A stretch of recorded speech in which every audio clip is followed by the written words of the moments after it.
Nós vamos falar hoje sobre o aspecto do fruto que fala de mansidão.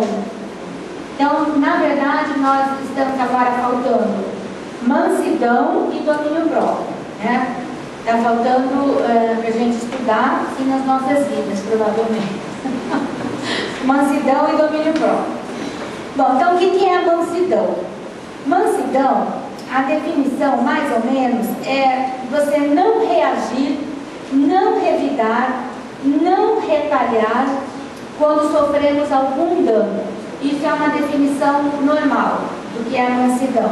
Então a pessoa não reage, não retalha, não faz nada quando sofre algum dano. Eu fiquei pensando num cachorro manso. Um cachorro manso, a gente vai lá, provoca, vai, puxa o rabo, puxa a orelha, ele não reage, ele é manso, né? Então, mansidão é isso. Só que a mansidão bíblica é mais que isso ainda, tá? Então, assim, para colocar em palavras, às vezes a gente não consegue colocar, mas nós vamos ver alguns exemplos. O nosso exemplo-chave vai ser Moisés, porque Moisés, ele falam dele na Bíblia como o homem mais manso sobre a terra na sua época, né? Moisés é citado como um homem manso. Então nós vamos várias vezes falar de Moisés. Então é um autocontrole espiritual natural que dá limite à pessoa, nos capacita a nos fazer lentos, devagar, para ofender e para se sentir ofendido. A pessoa mansa, ela nunca ofende a outra pessoa e também não se sente ofendida por qualquer coisa, porque ela tem essa característica desenvolvida dentro dela. Lembra um pouco a longanimidade, mas é um pouco diferente, a gente vai perceber durante aqui os versículos. Então vamos abrir 1 Pedro 2. 1 Pedro, bem no final da Bíblia, capítulo 2.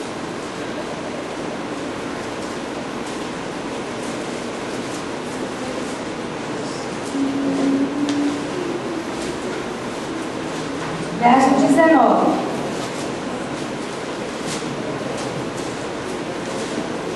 Nós vamos ler o 19 e o 20. Então fala assim: porque isso é grato, que alguém suporte tristezas, sofrendo injustamente por motivos de sua consciência para com Deus. Pois, que glória há, se pecando e sendo esbofeteado, por isso o suportais com paciência. Se, entretanto, quando praticais o bem, sois igualmente afligidos e suportais com paciência, isso é grato a Deus. O que esses dois versículos querem dizer? Se você faz uma coisa errada e alguém vem e chama a atenção de você, é natural. Você fez uma coisa errada, então alguém vai lá e chama a atenção de você. Existe uma punição, entre aspas, quando a gente faz alguma coisa errada. Isso não é ser manso, isso é mais, como diria, todo rabinho no meio das pernas, fica quieto, né? Fez errado mesmo, foi lá, tem que reagir, porque tem gente que reage, está fazendo coisa errada, a gente chama atenção, ainda reage. Mas isso, naturalmente, normalmente, não deveria ser assim. O que está falando aqui que mansidão é quando você não fez algo errado, você não teve culpa naquilo, não teve responsabilidade, alguém vem e chama a sua atenção e você não reage. Isso é ser manso. Por isso que eu estou falando que é mais ainda, vai um pouco mais além do que simplesmente não reagir. É quando a gente sofre injustamente uma acusação e não reage. A gente não reage por quê? Porque a gente confia em Deus e deixa que Deus reaja por nós, né? No fundo é esse. Um exemplo típico de mansidão, antes de falar de Moisés, foi José. José foi extremamente manso. Não existe relato na Bíblia que durante toda a história dele, ele reagiu. E dizem, existe um cálculo, que a gente não sabe se é verdadeiro ou não, que desde quando Moisés foi vendido pelos irmãos, até aquele sonho que ele teve lá na prisão, com a cadeira e com a açougueira lá, diz que passaram 11 anos. Só que daí o padeiro saiu de lá e ele ficou mais 2 anos, ou seja, ele ficou 13 anos sofrendo uma injustiça, porque ele não tinha culpa de nada, né? Os irmãos venderam, ele foi para lá, a mulher de Potifar levantou uma calúnia, e a gente não vê em nenhum momento ele reagindo. Então ele passou tudo aquilo ali. Isso é mansidão, é um fruto de mansidão, quando a pessoa não reage mesmo sendo injusta, de maneira injusta. Então José é um exemplo. Ele de filhinho querido, né, do queridinho do papai, que era isso que ele era, ele passou a ficar lá, foi escravo, foi preso, e a Bíblia não relata nenhuma retaliação, nenhuma revolta dele. Bom, o exemplo bíblico que nós vamos usar aqui é o de Moisés. Então vamos abrir lá em Números. É aquela mesma passagem da aula passada, por isso eu não vou ler tudo, quem não esteve depois leiam tudo. É Números 12. Números 12 é aquela história que estava Arão e Miriam. Arão e Miriam, eles eram irmãos de carne de Moisés, tá? E Moisés estava guiando aquele povo lá no deserto, tirando da terra prometida, e eles estavam, na verdade, com ciúme de Moisés. Isso aqui a gente viu na aula passada, então no boleto, eu estou contando. Eles estavam com ciúme de Moisés e chegaram para Deus e falaram assim: também ele está casado com aquela mulher lá, com aquela Cuxita, ou Etíope, uma mulher lá. E aí você é só com ele que Deus, que o Senhor fala? Você não fala com a gente? E Moisés ficou quieto. Moisés não reagiu. No capítulo 12 fala assim, então vamos ler isso, no verso 3: era o varão Moisés muito manso, mais do que todos os homens que havia sobre a terra. Então Moisés era um homem muito manso, ele não reagiu, mas Deus se indignou, foi lá na tenda deles, mandou eles saírem para fora e falou assim: o que vocês estão falando de Moisés? Eu falo com ele mesmo, com os outros profetas eu falo por visões, eu falo por sonhos, eu falo por mais outra coisa lá, enigmas, mas com Moisés eu falo boca a boca, tipo assim, você não tem nada a ver com isso, porque ele me é fiel, ele é manso e eu falo com ele do jeito que eu quiser. Moisés não reagiu. O que aconteceu, gente? Ele não se defendeu.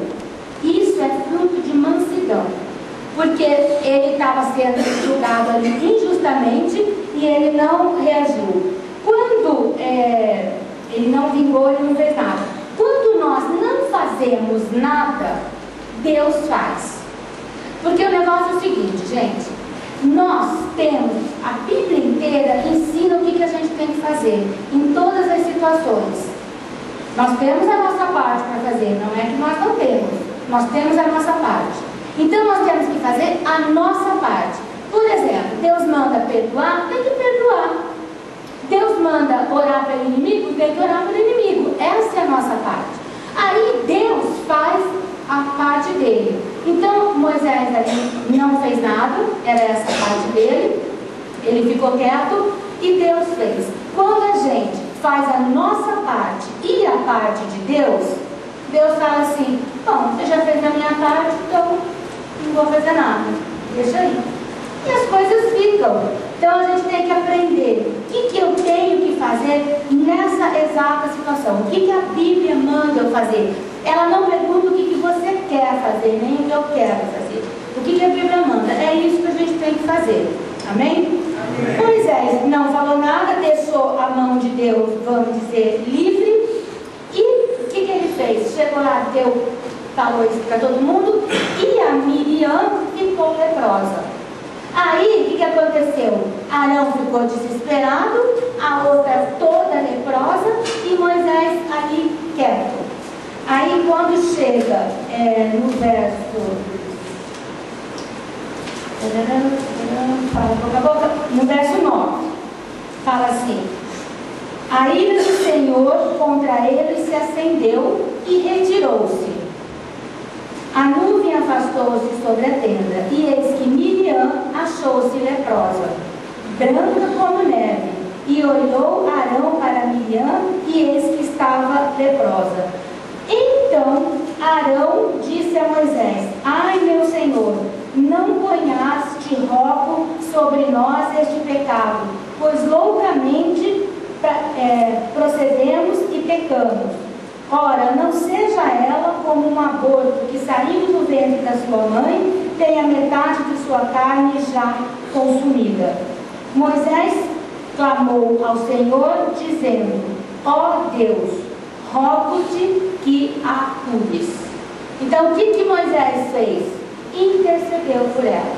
Deus fez o que tinha que fazer, deu uma bronca lá em todo mundo, né, vamos dizer assim, castigou, disciplinou a Miriam, ela ficou leprosa, Arão ficou desesperado, foi lá pedir para ele e ele intercedeu. Gente, isso é fruto de mansidão, porque se fosse qualquer um de nós, ia estar bem feito.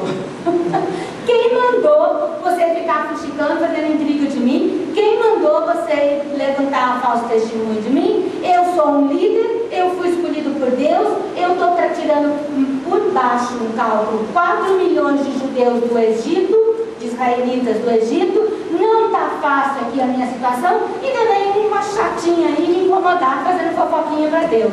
Então, bem feito, fica leprosa, não é? A nossa carne não falaria assim?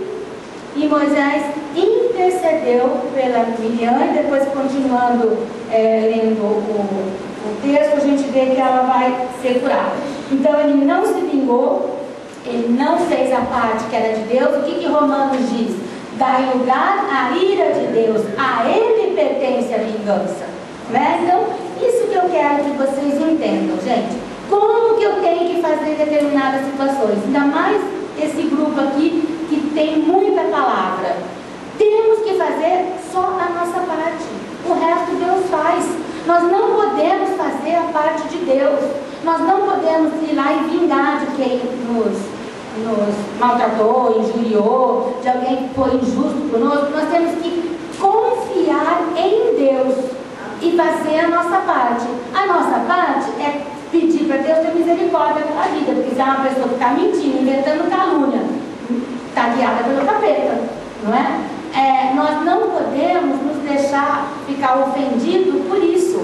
Então, isso é mansidão. Outro exemplo de Moisés, que está escrito lá em Deuteronômio 9. Pode até abrir lá, Deuteronômio 9. Nós não vamos ler tudo porque é grande.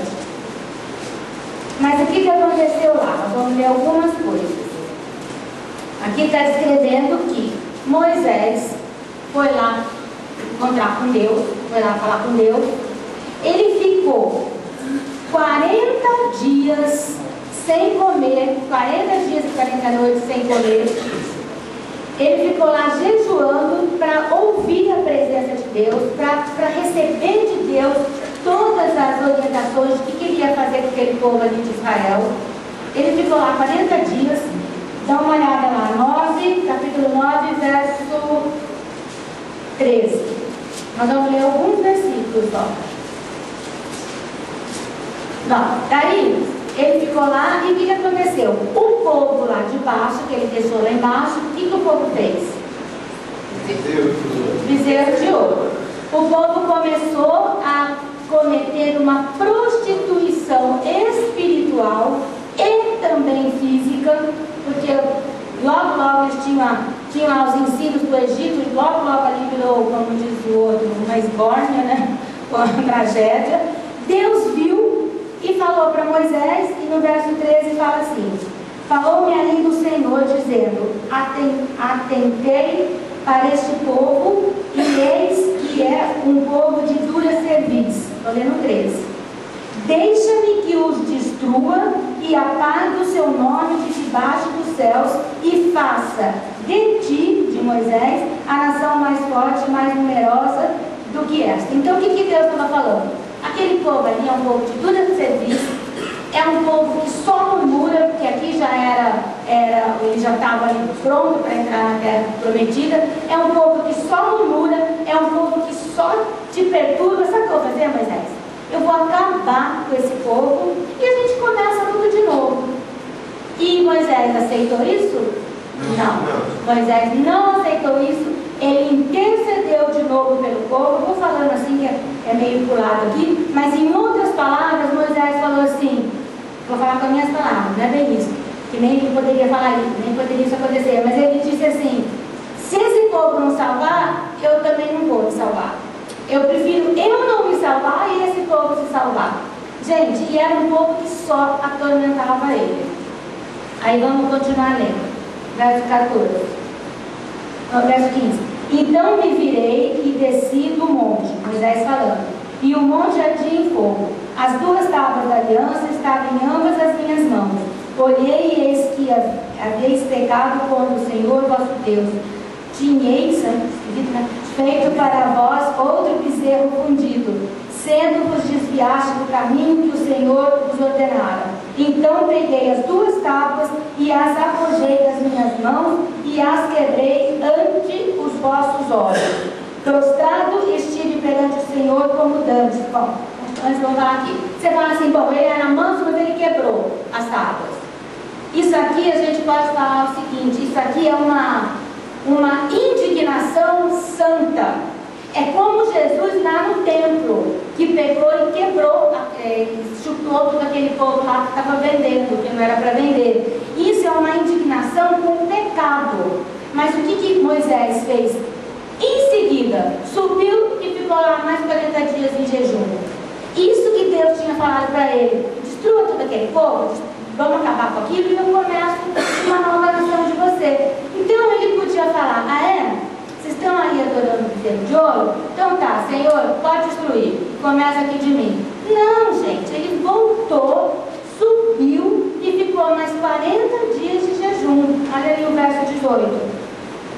Prostrado estive perante o Senhor como dantes 40 dias e 40 noites. Não comi pão e nem não bebi água, por causa de todo o vosso pecado que haveis cometido, fazendo mal aos olhos do Senhor, para provocar a ira. Pois temia, por causa da ira do furor, com que o Senhor tanto está virado contra vós outros, para vos destruir. Porém, ainda esta vez o Senhor me ouviu. O Senhor se irou muito contra Arão para o destruir, mas também orei por Arão ao mesmo tempo. Então, ele, além de não destruir, Deus deu a chance de começar com ele. Deus já estava indignado com Arão, porque foi Arão que permitiu que fizesse aquele bezerro de ouro. Ele ainda intercedeu. Vocês estão entendendo o que é mansidão? É muito além do que só não retalhar, revidar, reagir quando alguém faz alguma coisa de ruim pra gente. É além disso, ainda interceder por aquele que estava fazendo a coisa errada. Verso 21. Porém tomei o vosso pecado, o bezerro que tinhais feito, e o queimei a fogo e o esmaguei, moendo-o bem até que se desfez em pó. E o seu pó lancei no ribeiro que descia do monte. Vamos para o 26. Orei ao Senhor dizendo: Senhor, ó Senhor, não destruas o teu povo e a tua herança, que resgataste com a tua grandeza, que tiraste do Egito com poderosa mão. Então Moisés intercedeu pelo povo e o povo não foi destruído. Isso tudo foi fruto de mansidão.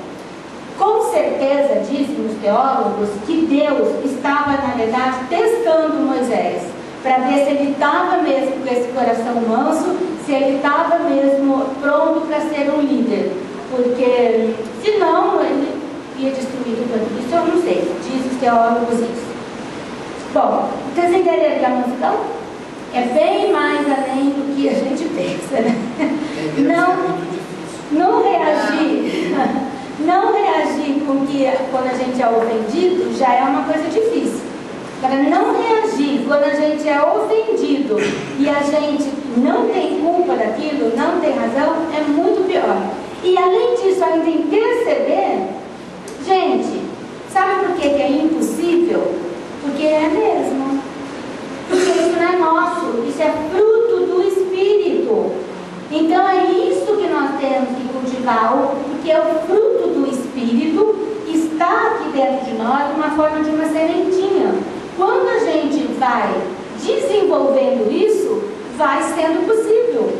Não adianta ninguém orar assim: Senhor, eu oro e te peço mansidão. Amanhã eu tenho que falar com não sei quem, Senhor, me dê uma unção de mansidão. Porque não vai dar, porque mansidão não é dom e não é unção. Mansidão é fruto do Espírito, já foi te dado e já foi me dado. Se eu sou convertida, se o Espírito Santo habita dentro de mim, o fruto do Espírito está aqui, a semente está aqui. E isso eu tenho que desenvolver. Então, se a gente até hoje orou pedindo mansidão, unção de mansidão, longanimidade, alegria, amor, paz, está tudo errado. Isso tudo nós já temos. Amém? Nós temos que cultivar, né? Nós temos que desenvolver isso, buscar isso. A primeira coisa que a gente tem que fazer é o seguinte: o que está falando que eu tenho que fazer na Bíblia? O que está falando que eu tenho que fazer numa situação dessa? É isso? Eu vou fazer. Senhor, eu estou aqui, eu não estou sentindo mansidão, não estou sentindo amor, não estou sentindo paz, mas eu estou aqui. Vem e me capacite. Faça a sua parte, que Deus vem com a parte dele. Bom, primeira função da mansidão, vamos ver então, 3 funções. A primeira é nos fazer controlados diante das oposições, diante dos opositores. Todas as vezes que nós, cristãos, resolvemos tomar uma atitude bíblica, um monte de gente se levanta e se opõe. Quando a gente toma uma atitude bíblica na maneira de falar, na maneira de negociar, na maneira de se vestir, na maneira de namorar, na maneira de relacionar com marido e mulher, levantam opositores e a gente fica com raiva, né? Eu, pelo menos, tenho que controlar. Mas, sabe, se você tomar uma posição, não vou fazer isso porque eu tenho culto hoje. Todo mundo levanta. Não vou assim com um namorado porque agora não é mais assim que eu vejo a situação. Não, mas não é bem assim, você está em pleno século XXI e não sei o quê. Não vou fazer isso porque isso eu vou estar contra o meu marido. Mas o que é isso? Você suprimir seu marido também em pleno século XXI? O feminismo já está aí, para isso que as mulheres morreram, queimadas nas praças. O que você está fazendo? E é assim, gente. E se a gente não tem esse fruto desenvolvido, a gente reage mal. Então, da primeira função da mansidão é nos fazer controlados diante de oposições. Então, vamos abrir em 2 Timóteo, nós vamos ver 2 passagens em 2 Timóteo. Vamos ver primeiro 2 Timóteo 2. 2 Timóteo é no Novo Testamento, depois do Evangelho, depois de Atos, Romanos, Coríntios, Filipenses. Aí chega Timóteo, daí 2 Timóteo 2.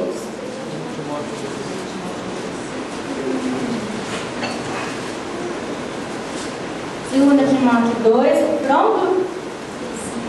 Amém. Verso 24. O que Jesus é nosso?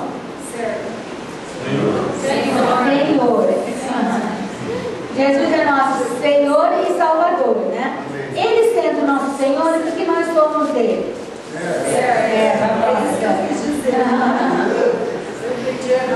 Então, 2 Timóteo 2, verso 24.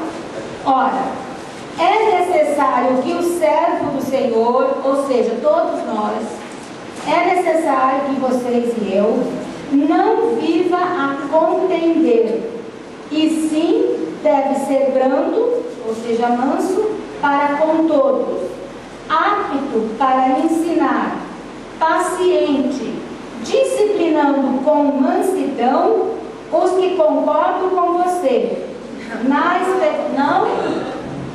Disciplinando com mansidão os que se opõem, na expectativa de que Deus lhe conceda não só o arrependimento, para conheceres plenamente a verdade. Amém. Então, gente, a mansidão é para quando para a gente ensinar, para a gente não contender com aqueles que se opõem. Amém? Então, eu falei, uma primeira função da mansidão é nos fazer controlados como aquele que se opõe ao ensinamento, a tudo que a gente faz. Aí mesmo em 2 Timóteo, no capítulo 3, verso 12, fala assim: ora, todos quanto querem viver piedosamente em Cristo Jesus serão perseguidos. O que é viver piedosamente? Piedosamente é viver dentro da palavra. Então, todos aqueles que forem viver dentro da palavra vão sofrer perseguição. Então, basta você, 2 Timóteo 3,12, basta você se vestir como a Bíblia fala, falar como a Bíblia fala, negociar como a Bíblia manda, namorar como a Bíblia manda, casar como a Bíblia manda, que vão ter perseguidores. E o que acontece? Muitos, para não enfrentar esses perseguidores, muitos para ficar no comodismo, vão no padrão do mundo. Esse que é o problema. Muitas vezes a gente não tem, como que chama? Intrepidez de falar, não, eu não quero, eu não faço mais assim. Isso seja para uma mãe, para um pai, para um filho, para um marido, para qualquer pessoa que se levanta, para um amigo, até para o mundo de um modo geral. Então o que acontece? Quando a gente tem a mansidão desenvolvida em nós, vamos chegar ao chatinho e falar: ah, você não faz Natal? Você nem se liga daquilo, você nem liga, você nem escuta mais aquilo, né? E você tem que falar: não, não faço não, bobão. Você fica até com pena dele, fica assim: puxa, e você faz ainda, não é? É assim, é que nem vai, você acredita em inferno? Não, você não. Tem que fazer assim, a gente tem que entrar no mesmo esquema, né? Tem nada, tem que ser manso. E tem que ligar, gente. Tem que ter, como Moisés, misericórdia daquela vida, orar para eles ainda se converterem, não é? Converterem e serem convencidos disso. Então, a mansidão nos ajuda a sermos controlados diante das oposições. Então a gente faz a nossa parte e a gente resiste para não ficar ofendido, mas isso tudo é com a mansidão. Lembra de Samuel, quando o povo pediu para Samuel um rei? E aí, porque quem dirigia o povo de Deus, era um governo teocrata. E o povo queria um rei. E o povo falou assim: não, mas todo mundo tem rei, nós também queremos um rei. E Samuel ficou ofendidíssimo, porque o que o povo estava falando? Eu prefiro um rei como todo mundo do que Deus governando a minha vida, as nossas vidas. Que é o que a gente faz, né, gente? A gente prefere ir igual a todo mundo faz do que o que Deus quer que a gente faça. A verdade é essa. Samuel ficou muito triste e muito ofendido e foi falar para Deus. E Deus falou assim: Samuel, não fica triste não, porque eles não estão te rejeitando, eles estão rejeitando a mim, não é você que eles estão rejeitando, não é? Então, quando alguém rejeita alguma coisa que é da palavra de Deus, a gente tem que ficar ofendido não. Quem somos? Gente, não somos nada, é muita nitidez nossa a gente ficar ofendido. Fala sério.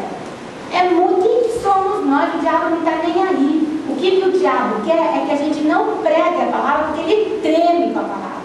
É a única coisa que o diabo não pode fazer contra a palavra, ele treme. Então ele impede a gente de falar como que a Bíblia manda, como que tem que negociar, como que tem que orar, como que tem que vestir, como que tem que namorar, como que tem que se portar. Ele vem inibir a gente para a gente não falar nada, para a palavra não ser pregada. Mas na verdade, o que o diabo está bravo, está indo contra é Deus e a palavra de Deus. Então, quando a gente tem mansidão, a gente nem discute. A gente tem tanta certeza que aquilo é o certo para fazer, que brota na gente um sentimento de dó, de misericórdia pelo outro, e da gente ora e intercede pelo outro. Amém? Amém. Segunda função da mansidão: nos capacita a sermos humildes de espírito. Humildes de espírito. Tem uma outra definição de mansidão, que nesse estudo parece que a Márcia pega muito o estudo dessa pessoa, que é uma pessoa que se chama Weiner. Ele é um perito em grego. Então ele define mansidão também assim: oposto de autoimposição e de interesse próprio. Aquele que não se ocupa consigo mesmo. Aquele que não é egoísta. Esse é o manso. Tá? Então, uma das capacidades da mansidão nos capacita a sermos humildes de espírito. Por quê? Quando eu estou estou olhando para mim, estou olhando para minhas coisas, só para os meus problemas, só para minhas coisas, isso não é ser humilde de espírito. Vamos abrir em Filipenses 2. Vocês estão em Timóteo, voltem um pouquinho. Filipenses 2.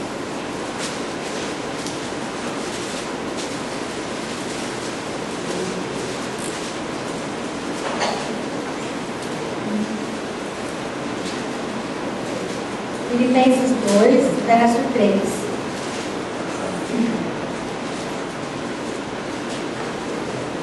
Filipenses 2, verso 3. Nada façais por partidarismo ou vanglória, mas por humildade, considerando cada um os outros superiores a si mesmo.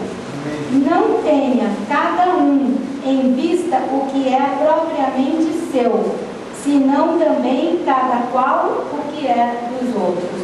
Então, quando a gente não fica assim, porque eu que tenho que ser, eu que mereço, eu que quero, eu que estou com um problema maior na igreja, eu que preciso de oração, eu que preciso de jejum, isso não é ser manso.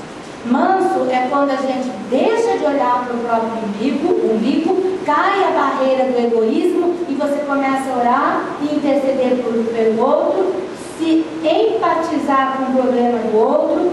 Você está assim, qualquer hora vem aquilo, você ora e intercede pelo outro. Isso é mansidão.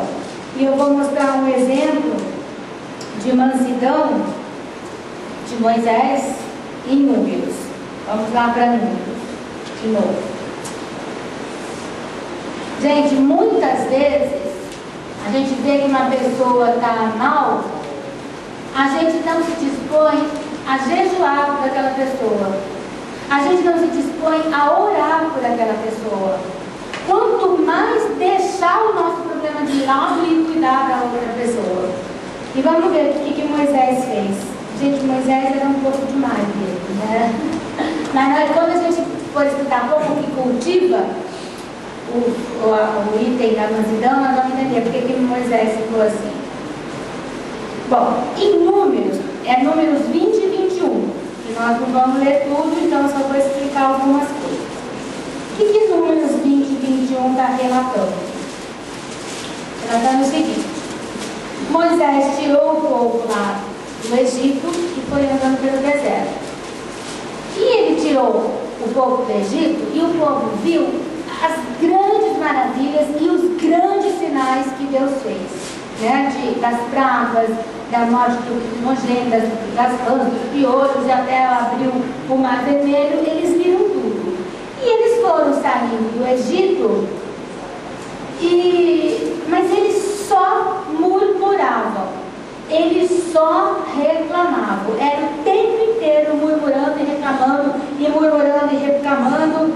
E eles chegaram a murmurar tanto, a reclamar tanto, que eles chamaram o maná de pão vil. Olha o absurdo quando chega a reclamação.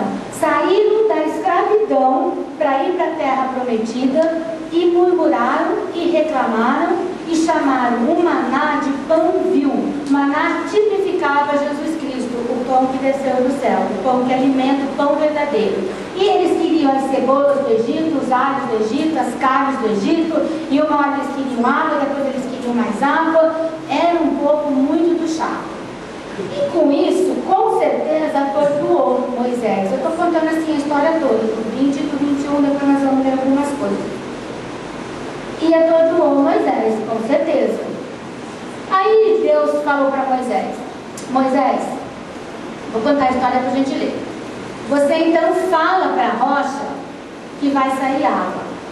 Moisés estava tão atordoado que por causa do povo, que ele feriu a rocha. E a rocha simbolizava quem? Jesus. Então, a primeira vez que Moisés precisou de água, Deus mandou ferir a rocha, bater com a vara. O que aquilo tipificava? Tipificava que Jesus, na sua primeira vinda, ele seria ferido. A segunda vez que Moisés pediu água, era para ele falar, porque isso tipificava a segunda vinda de Jesus, que ele não será mais ferido. Então, teria que falar e a água ia sair. Ou seja, o verbo de Deus vai romper o céu e vai descer na segunda vinda, quando Deus falar que chegou a hora. Como Moisés feriu, ao invés de falar, ele, vamos dizer assim, ele destipificou uma figura de Jesus. Foi uma coisa séria. E por causa disso, Deus não permitiu que ele entrasse na terra prometida. Então, indiretamente, a gente pode dizer que Moisés não entrou na terra prometida por causa daquele povo chato, tanto que atordoou ele. E vocês estão falando assim, de onde você tirou isso? Está escrito na Bíblia. Então, deixa aí marcado, Números 21, e vamos para Salmo 106, mas deixa aí marcado. E lá em Salmo 106, fala isso, que Moisés ficou atordoado com esse povo. Então, vamos lá. Gente, porque não era fácil. Aqui, quando um quer liga o ar, desliga o ar, desliga o ar, desliga o ar, a gente atordou, né? Imagina, 4 milhões reclamando o tempo inteiro pro coitadinho do Moisés. E arruma uma coisa que é outra, arruma outra que é outra. Ele não sabia o que é. Atordoou mesmo, né? Então, Salmo 106, verso 32.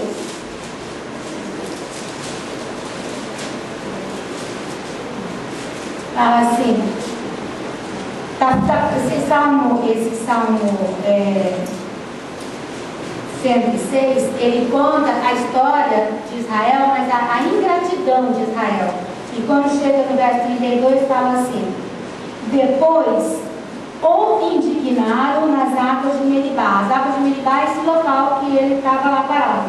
Quem que o indignaram? O povo. Indignou quem? Moisés. Depois o indignaram nas águas de Meribá, e por causa deles sucedeu mal a Moisés, pois foram rebeldes ao Espírito de Deus, e Moisés falou irrefletidamente. Então, por causa do povo, daquela indignação, isso foi ruim para Moisés. Tá bom, voltamos lá para Números 21. Lá em Números 21, vamos ler o que eu falei para vocês. Agora nós vamos ler algumas coisas, né? Eu contei a história, agora nós vamos ler algumas coisas. Números 21, verso 5. E falou contra Deus, isso é o povo, e contra Moisés: por que nos fizeste subir do Egito, para que morramos nesse deserto, onde não há pão nem água? E a nossa alma, olha como que é a alma nossa que é o perigo. E a nossa alma tem fastio desse pão vil. A nossa alma tem enjoo, tem nojo desse pão vil. Gente, é brincadeira? A gente acha, na verdade, oh, que povo ingrato, que povo horroroso. Quantas pessoas que estão na igreja, que chegam uma hora e falam assim: ai, não quero mais Deus não, ai, coisa chata que é, não é? Ai, não quero mais, não vou ficar lendo Bíblia não é nada, coisa chata. Quantas vezes que a gente da igreja, não é essa igreja que é uma bênção, mas os cristãos que a gente vê por aí, que tem fastio das coisas de Deus, tem enjoo das coisas de Deus. Enquanto a vida está indo bem, eles vão bem.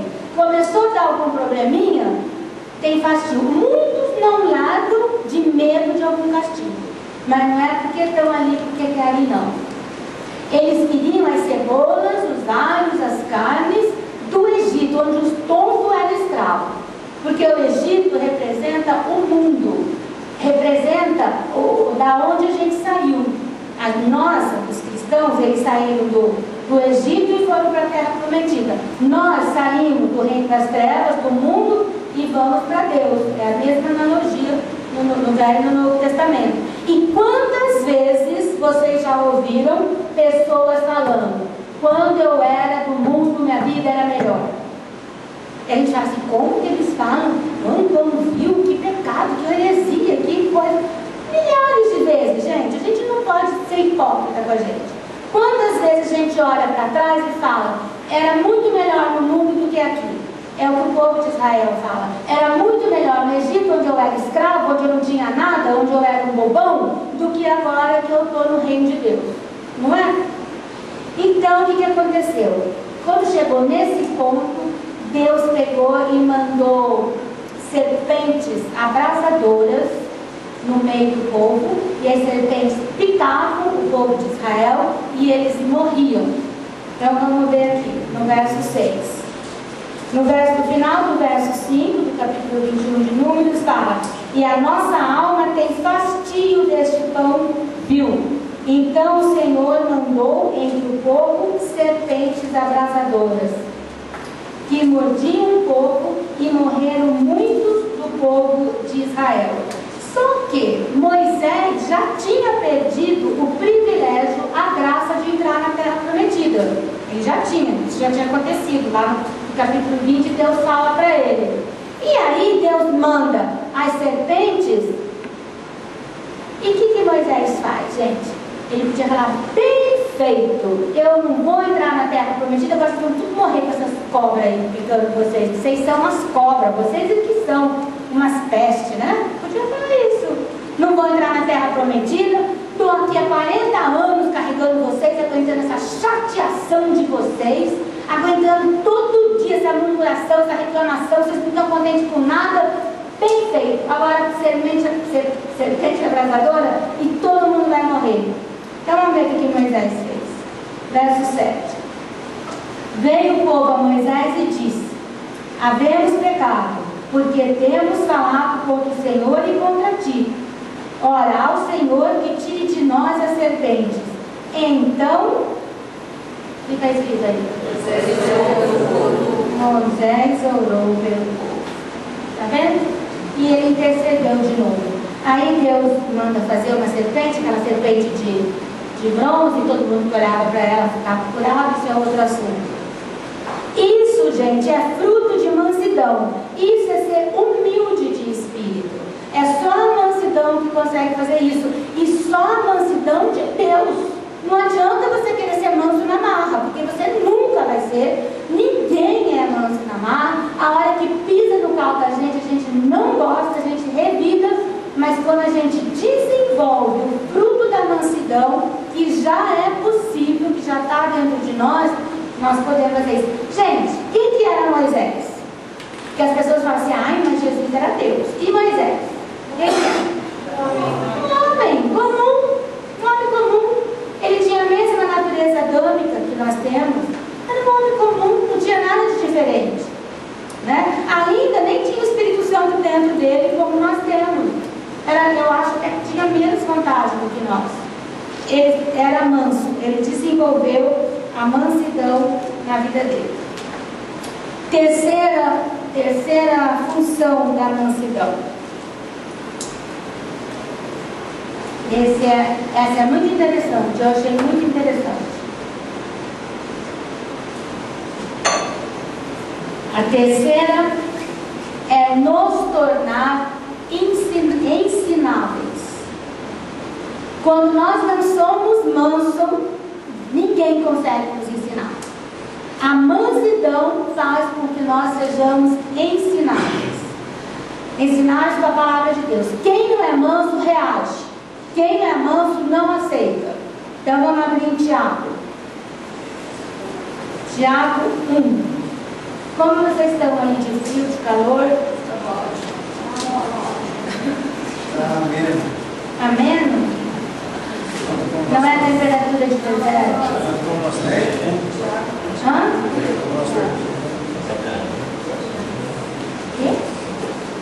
Culpa, falta de emoção.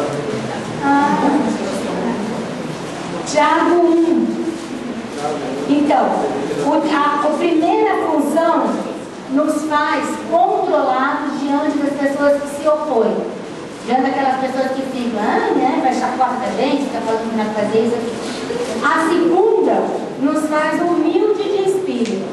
Além da gente sofrer os danos, a gente ainda intercede pela pessoa. Isso é humildade de espírito. E a terceira nos faz ensináveis. Então, é Tiago 1, verso 21.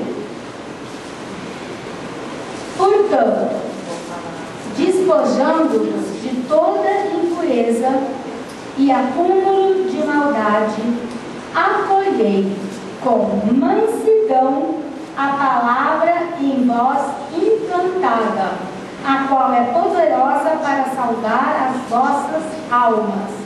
Tornai-vos, pois, praticante da palavra e não somente ouvinte, enganando-vos a vós mesmos.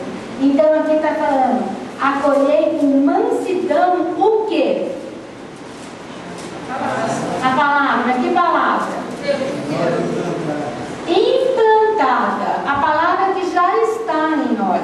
Porque se nós somos convertidos, nós já temos a palavra implantada. Ou seja, nós já temos como entender a palavra.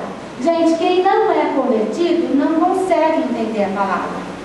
Porque não tem o Espírito Santo que traduz, né? Então, já que você já tem a palavra implantada, acolhei com mansidão e para ser praticante. Não adianta acolher com mansidão e não praticar. Então, a mansidão nos faz com que, quando uma palavra é falada, você fala assim, epa, isso aqui é para mim. Eu vou acolher isso e vou praticar. Entende? Essa é a diferença. Porque se você já é convertido, você já tem a palavra implantada. Então agora a gente tem que acolher com mansidão. Se a pessoa não tem esse fruto desenvolvido, ela reage o tempo inteiro, ela não aceita. E às vezes ela recebe, mas não pratica. Estão entendendo? Uma das coisas que... e aqui quando fala assim, a qual é poderosa para salvar as vossas almas. O que é isso? O que a palavra faz? Salvando as nossas almas. O que ela faz? Transforma. No quê? Pode falar sem medo de errar, se errar não tem problema. Nova criatura. Nova criatura. O que mais que nós estamos falando desde o começo do curso? Alguém falou? Muda o caráter. Então a salvação da alma, porque o espírito é salvo por Deus. O espírito já foi feito novo, já é salvo. Nós temos que salvar a nossa alma. O que é a nossa alma? Transformação ao caráter de Cristo. É para isso que nós estamos estudando o fruto do Espírito. Para a gente ser transformado ao fruto do Espírito. Amém? Então quando a gente acolhe a palavra com mansidão, isso nos faz ser transformados mais e mais ao caráter de Cristo. Bom, o primeiro obstáculo, quando a gente quer ser transformado ao caráter de Cristo, o primeiro não, vai ser o único que eu vou falar aqui, porque existe muito, mas um dos é uma coisa chamada tradição. Tradição. É uma coisa que nos impede de sermos ensinados. Não estou dizendo que é de igreja tradicional, porque essas tradições elas entram tanto em igrejas tradicionais como em igrejas pentecostais. Em qualquer instituição entra a tradição. O que é tradição? Vou ler uma definição. Coisa que passa do pai para filho. Muito bem. Então, o que é a tradição? É uma transmissão, vou ler aqui várias definições. Oral de cultura, de costumes, de histórias, de geração em geração, ou seja, de pai para filho, né? São histórias, coisas que vão passando. É um conjunto de valores morais e espirituais transmitidos às descendências. É um costume arraigado. Exemplo, já está se tornando tradição comemorar Halloween no Brasil. Já está virando uma tradição. É uma festa lá dos Estados Unidos. Mas isso vai passando, passa um ano, passa 2, passa 3, as pessoas começam a absorver aquilo. Tem uma definição do dicionário Caldas Aulete, que diz assim: notícia de fatos históricos, religiosos ou de qualquer outra ordem que nos é transmitida de geração a geração e sem alguma prova autêntica se conserva de boca a boca. Então é uma coisa que vai passando. Por exemplo, uma coisa boba, o Saci Pererê, né? Vai passando, é uma lenda, é tudo, mas fica uma tradição de um país. Tem alguma prova autêntica que existe? Lógico que não. Mas vira uma crença tão arraigada que tem gente que chega até a ver, né? Quando entra no meio da mata. Então tem essas...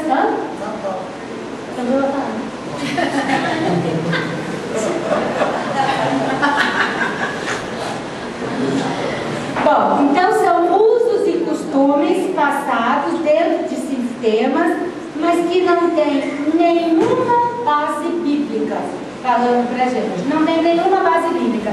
Aí o que acontece? Você chega e fala para alguém: gente, mas isso não tem base bíblica. E a pessoa responde: mas é a tradição. Todo mundo faz. É a tradição. Um exemplo é o abençoado do Natal. Quer ver uma outra tradição? Comer bacalhau na Sexta-feira Santa. Aonde que isso está na Bíblia? Não tem, mas é uma tradição da Igreja Católica. Nós somos um país católico, a gente acaba absorvendo. Aonde que tem na Bíblia que tem que comemorar o Natal? Mas a pessoa não enxerga, não escuta e não se torna ensinável. É isso que eu estou falando.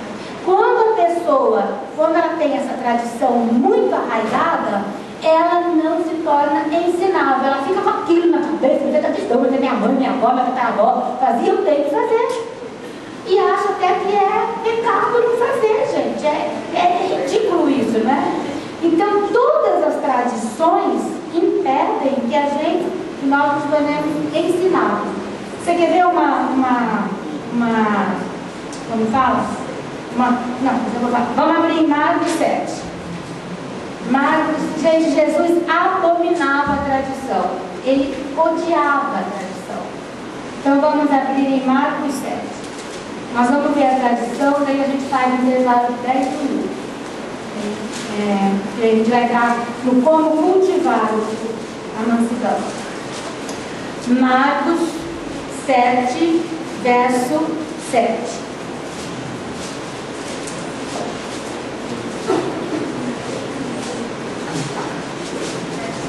Acharam?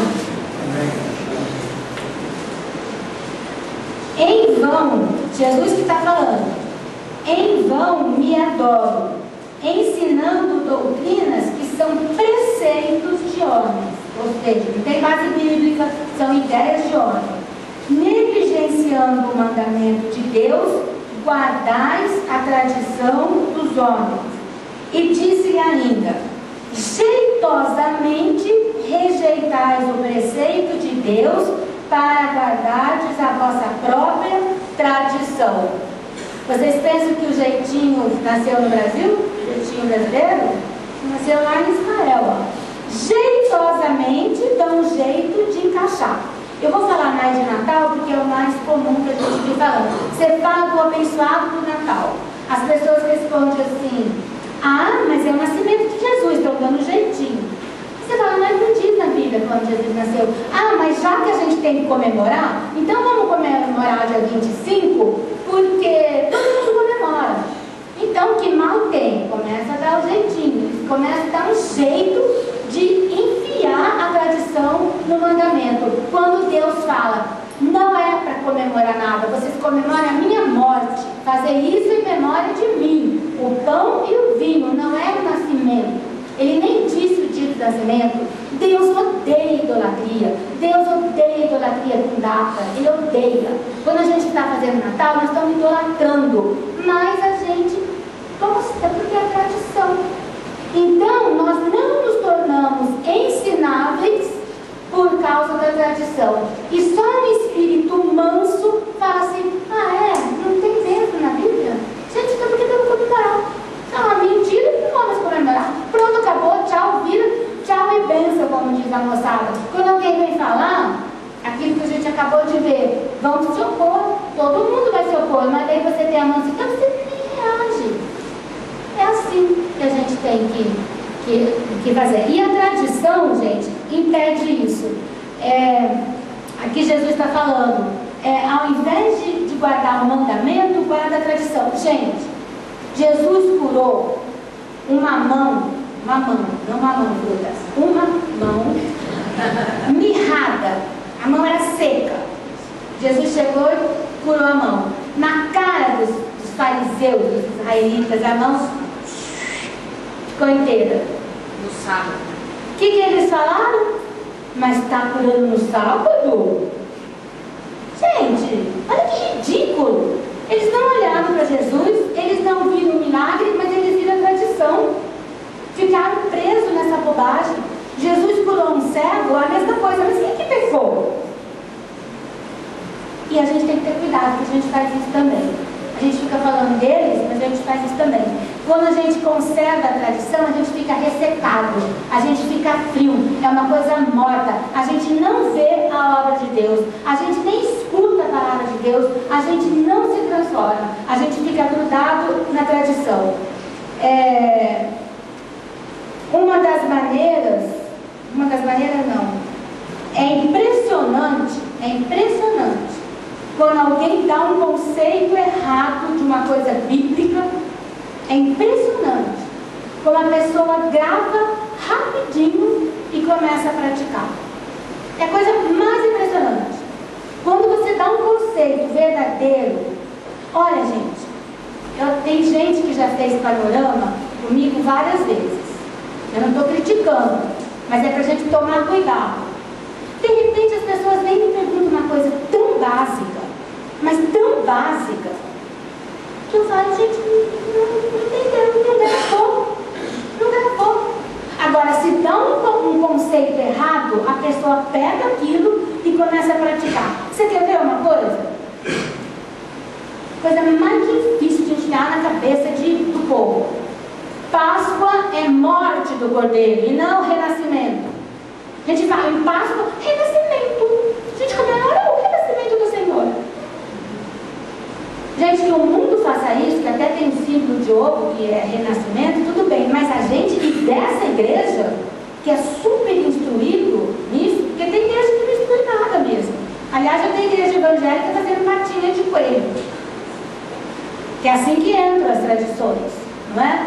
Agora, a coisa mais difícil é enfiar na cabeça do povo que Páscoa é morte e não renascimento. Renascimento é primícia, festa de primícia, 3 dias depois, Jesus ressuscitou. Então Páscoa não é isso, mas isso as pessoas gravam. E falar que Páscoa é morte do Cordeiro, ó.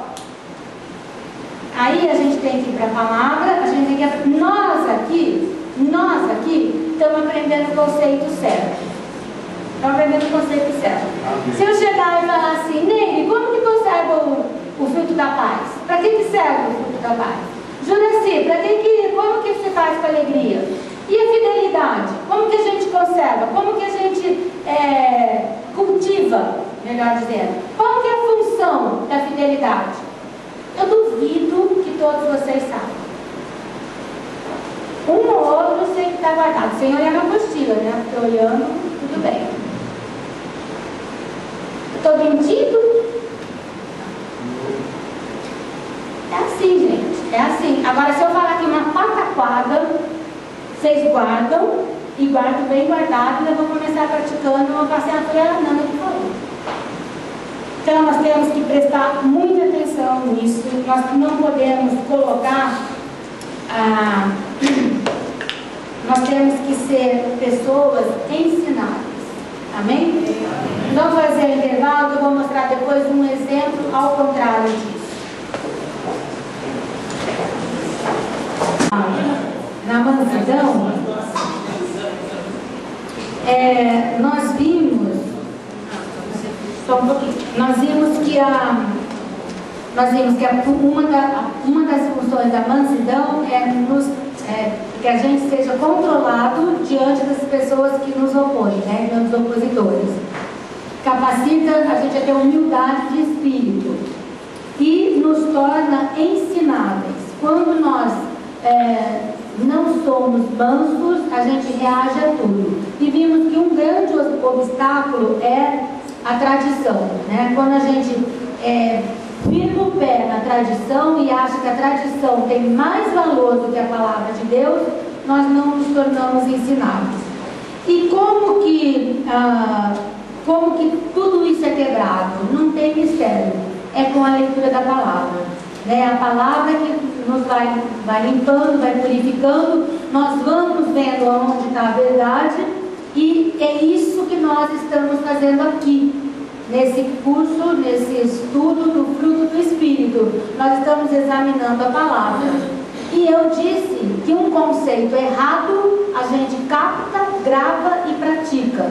E um conceito verdadeiro é muito mais difícil a gente captar e muito mais difícil a gente praticar.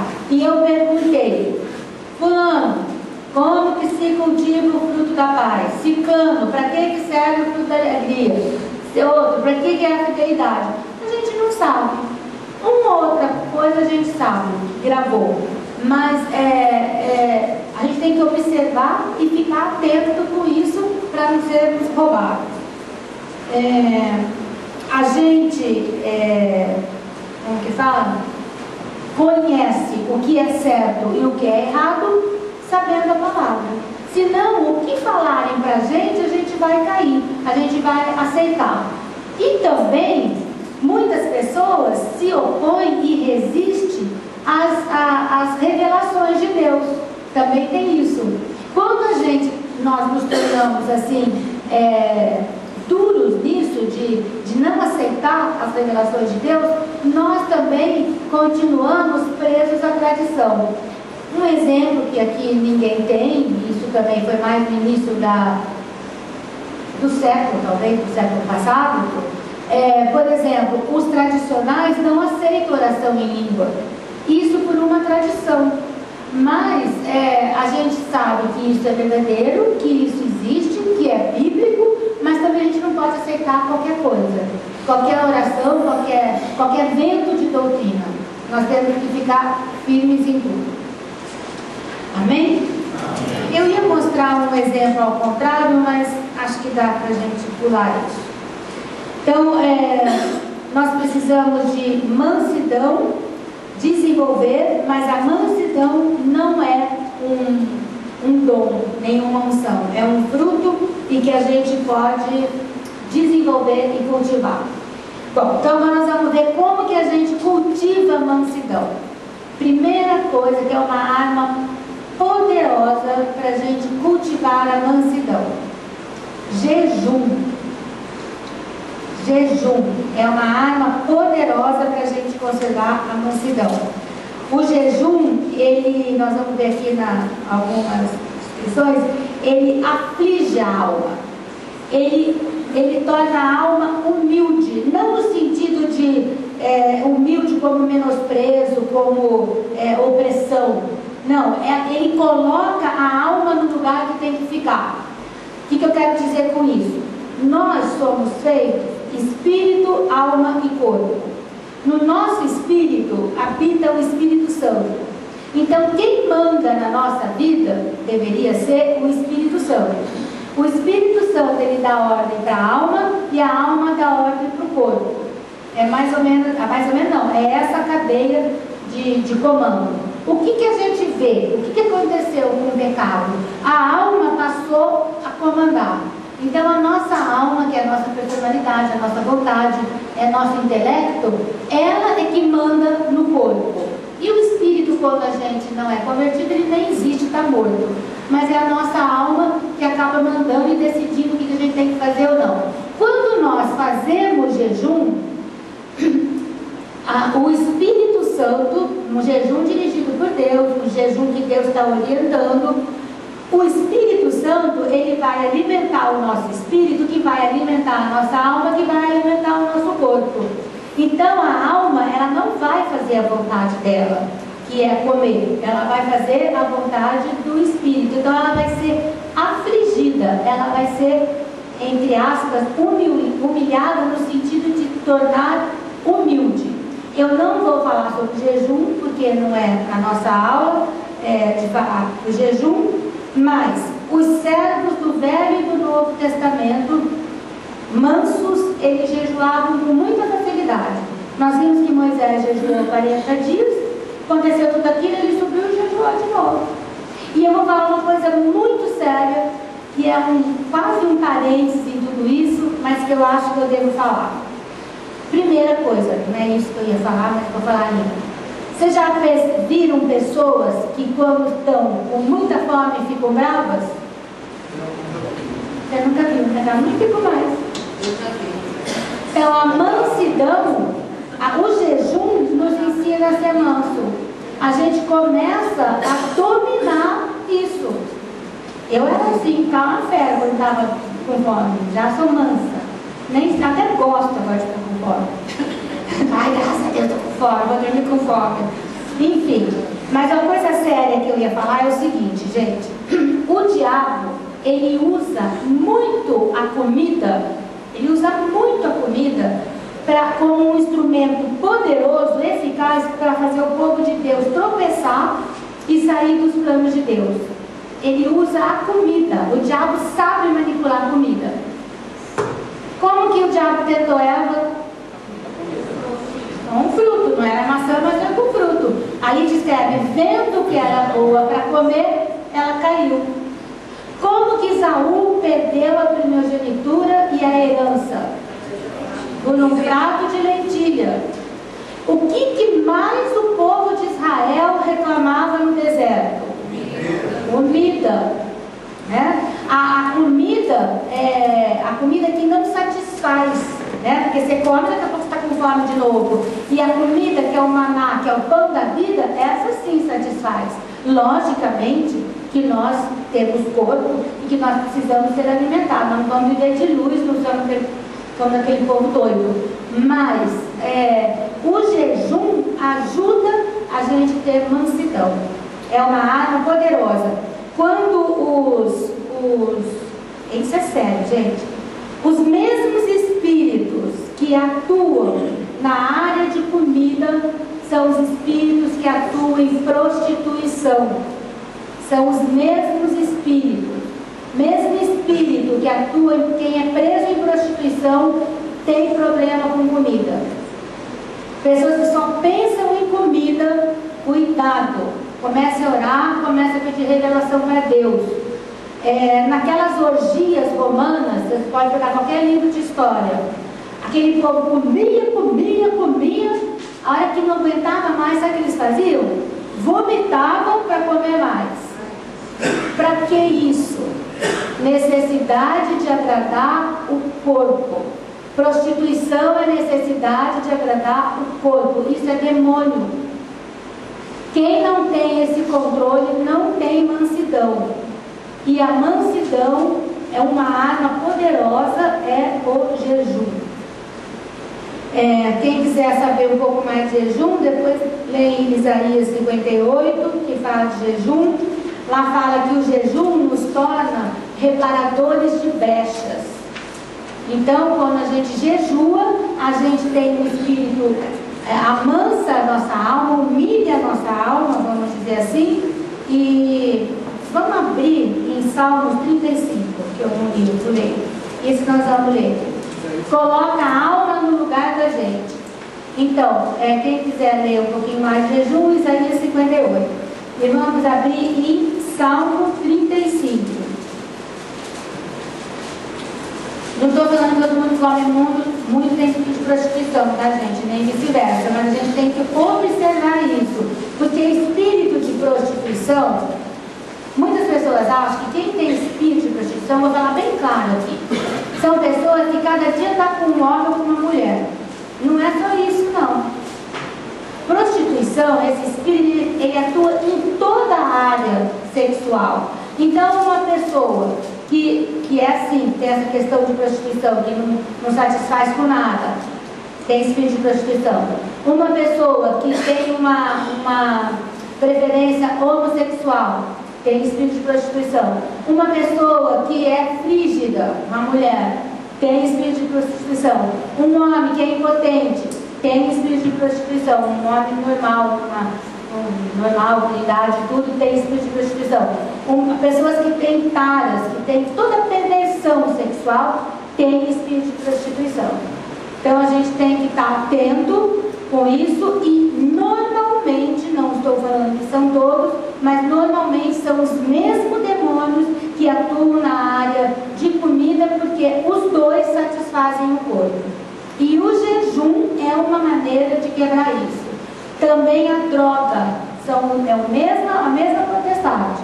Quem tem vício de droga, de bebida, que não consegue ficar sem, porque todas essas coisas satisfazem o corpo. Então, o jejum quebra isso. Jejum é uma arma poderosa para quem quer ficar livre de droga.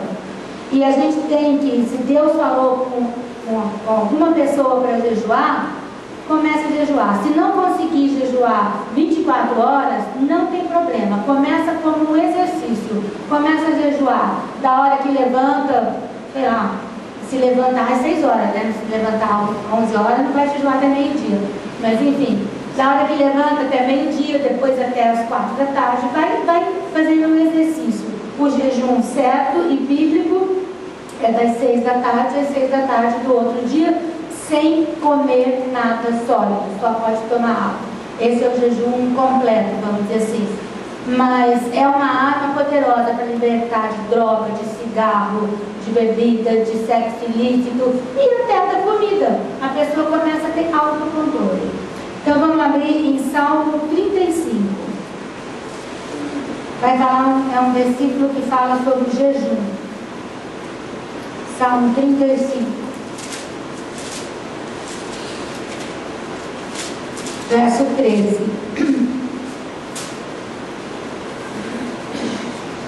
Quanto a mim, porém, estando eles enfermos, as minhas vestes eram pano de saco, isso quer dizer humildade, eu afligia a minha alma com jejum, em oração me reclinava sobre o peito. Eu mostrei isso só para mostrar que o jejum aflige a alma.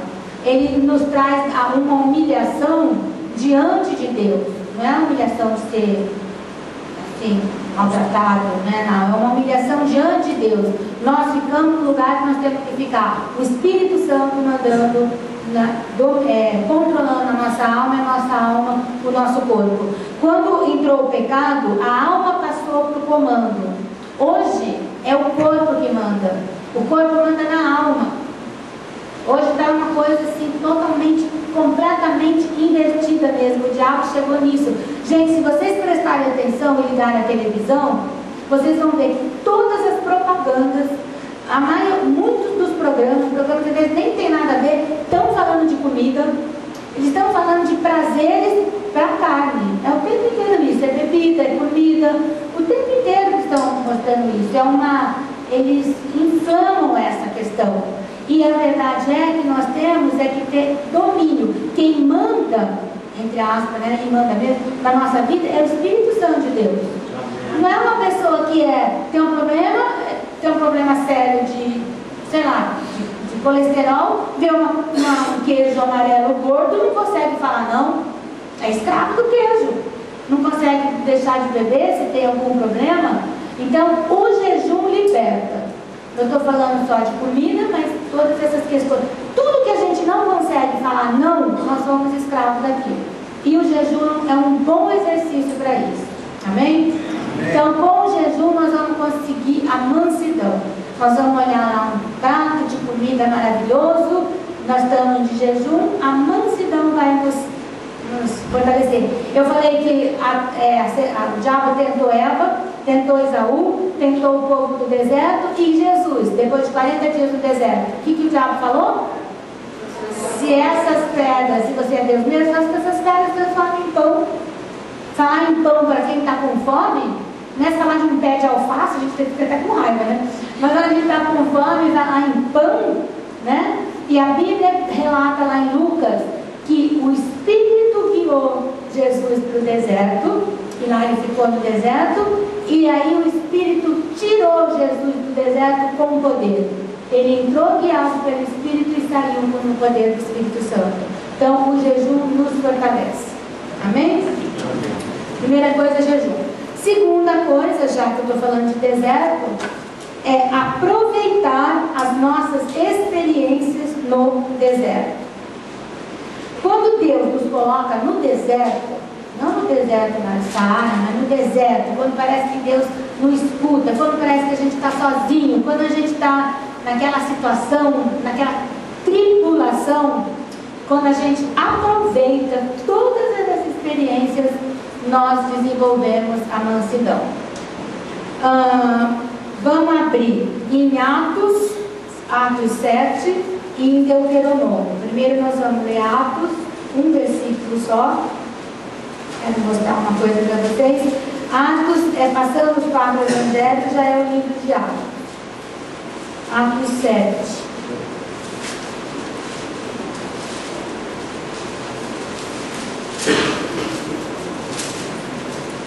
Atos 7, gente, é quando Estevão vai ser apedrejado. Ele foi o primeiro mártir que a gente tem conhecimento, que a Bíblia fala. E ele, antes de ser apedrejado, ele pregou. E na pregação dele, ele foi contando a história de Israel. Então, se a gente ler Atos 7, é um pequeno resumo da história de Israel.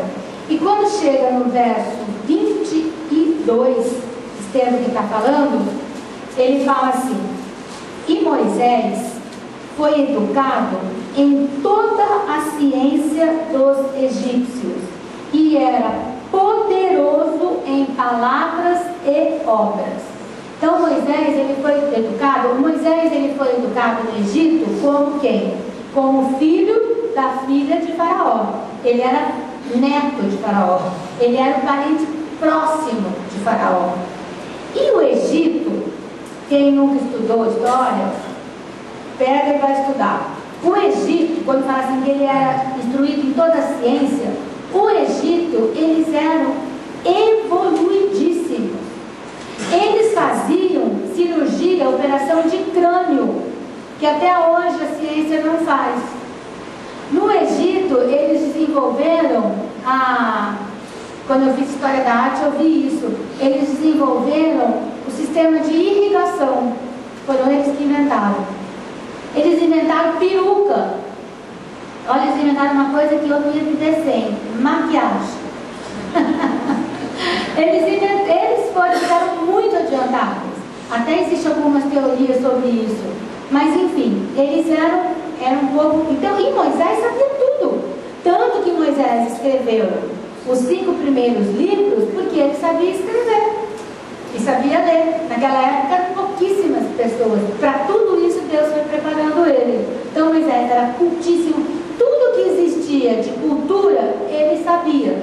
E aqui está falando que ele era poderoso em palavras e obras. Então, ele era um homem eloquente, poderoso. Aí, o que aconteceu? Ele era um bom, gente. Ele era o filho, o neto do Faraó. Todas as portas se abriam para ele. Ele era rico, ele era poderoso, ele era tudo. Aí um dia ele viu lá um egípcio batendo no hebreu, ele ficou irritado, foi lá e matou o cara. E escondeu. E ele com certeza pensou assim: quem que vai ter audácia de vir atrás de mim, né? Porque eu sou o neto do Faraó, ninguém vai me procurar. Mas como já estava no plano de Deus, ele foi descoberto, vamos dizer assim, e ele fugiu, ele foi embora para o deserto. E lá no deserto, Deus tratou Moisés. Ele ficou 40 anos lá para ele se tornar manso. Aí Deus chama Moisés e fala: Moisés, o negócio é o seguinte: você vai tirar o povo do Egito, você vai lá falar com o Faraó e vai falar que eu quero que o Faraó liberte todo o povo do Egito. Então vamos lá para Deuteronômio 8, 5º livro da Bíblia. Deuteronômio 8.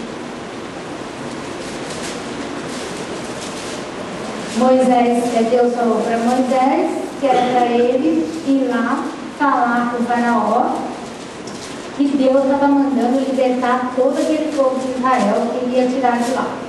Então, Deuteronômio 8, verso 2. é isso não, mas isso eu vou, não era isso que eu ia falar agora, mas eu vou mostrar o que o deserto faz. Só um pouquinho, gente. É que eu queria mostrar uma outra coisa, mas acho que eu não anotei aqui. Mas então vamos ver o que o deserto faz. Deuteronômio 8, verso 2. Recordar-te-ás de todo o caminho pelo qual o Senhor teu Deus te guiou no deserto estes 40 anos. Para quê? Para te humilhar, para te provar, para saber o que estava no teu coração e guardarias ou não os seus mandamentos. Ele te humilhou e te deixou ter fome e te sustentou com maná, que tu não conhecestes, nem teus pais o conheceram, para te dar a entender que não só de pão viverá o homem, mas de tudo o que procede da boca do Senhor, disso viverá o homem. Então o que acontece? A experiência do deserto humilhou. Isso que Deus fez, por isso que Deus deixou Moisés lá, para saber, para provar tudo que estava no seu coração. Quando nós passamos por essas tribulações, é aí que nós vamos ver o que está no nosso coração. Então Deus permite deserto nas nossas vidas para a gente olhar lá para dentro e ver tudo que está dentro do nosso coração. E quando Deus falou para Moisés, você vai lá tirar o povo, o que Moisés falou para Deus? Você, Moisés, vai lá e vai falar para o faraó. E vai falar para o faraó que tem que libertar todo o meu povo que está lá. O que Moisés falou para Deus? Ele falou, Senhor, eu sou pesado de boca, eu não sei falar. E o que nós lemos aqui em Atos? Estevão diz que ele era educado em toda a ciência e era poderoso em palavras e obras. O que aconteceu? Estevão mentiu? Não. O que aconteceu é o seguinte, gente. No deserto, ele passou a depender somente de Deus. Ele dali para frente, ele não ia fazer mais uso de nenhum conhecimento dele, de nenhuma ciência dele. Ele não ia fazer mais nada. Quando nós estamos assim, não, mas a minha teologia, o meu ensino, a minha profissão, o meu isso, o meu aquilo, eu não preciso de Deus. Então, quando Deus falou para Moisés, tirar o povo, ele falou, Senhor, mas eu sou pesado de boca, né? Deus falou assim, agora você está no ponto. Então agora você pode ir, por quê? Porque você vai depender só de mim. Não é para humilhar Moisés, não é para acabar com Moisés, não é para destruir com Moisés, mas é para Moisés só depender de Deus e Deus livrar Moisés de todos os caminhos tortuosos que levam para outra coisa. Muitas vezes a gente fala assim, gente, depois que eu me converti, eu nem sei mais quem eu sou, todos os meus conceitos acabaram. Às vezes eu quero pensar uma coisa, mas não é isso que Deus quer, não sei o quê. Amém, aleluia. Nós temos que dar glória a Deus, porque é nessa hora que nós vamos depender só de Deus. Quando a gente depende da nossa carne, do nosso braço, da nossa inteligência, de tudo que a gente sabe, a gente não depende de Deus. Então, uma maneira, segunda maneira, a primeira que eu falei é jejum, como que fala? Cultivar a mansidão. A primeira é jejum. Nós vamos aprender a dominar a nossa alma, o nosso corpo através do Espírito Santo. E vamos ser manso. A hora que alguém te falar uma pataquada injustamente, você se controla. Você controla na comida, você controla na fala, você controla em tudo. A segunda é aproveitar as experiências do deserto. Só que, falar uma coisa, passar pelo deserto não significa que nós vamos sair do lado de lá manso. Quando a gente resiste a essa prova, quando a gente começa a murmurar, o povo de Israel passou pelo deserto e saiu de lá do mesmo jeito, nem entrou na terra prometida.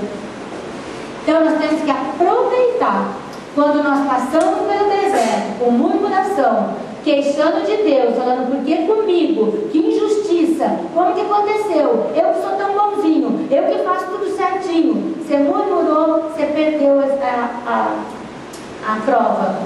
O que acontece? Você só passou pelo deserto, ficou um tempão no deserto, sofreu todas as coisas ruins do deserto, porque o deserto não é agradável, e não aprendeu nada, nem adquiriu mansidão. Então, não significa, quando a gente passa pelo deserto, que nós vamos sair com esse fruto da mansidão cultivado, humildes e mansos. Isso não nos faz automaticamente.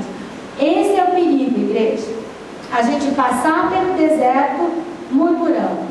A gente pode passar pelo deserto buscando o consolo de Deus, buscando a mão de Deus para a gente poder consolar, ou a gente pode passar pelo deserto murmurando, não buscando em Deus. Aí onde nós vamos buscar? Na nossa carne, na nossa vida. Nós vamos buscar consolo na comida, na bebida, na droga, na compra exagerada, tudo que é errado. Quando nós estamos em tribulação e vamos para o pé de Deus, Ele nos consola e nós passamos a consolar os outros. Vamos abrir em 2 Coríntios para ver isso. A gente não pode perder essa experiência, gente, de passar pelo deserto. E a murmuração é uma coisa que tira a gente de receber a bênção. 2 Coríntios, capítulo 1.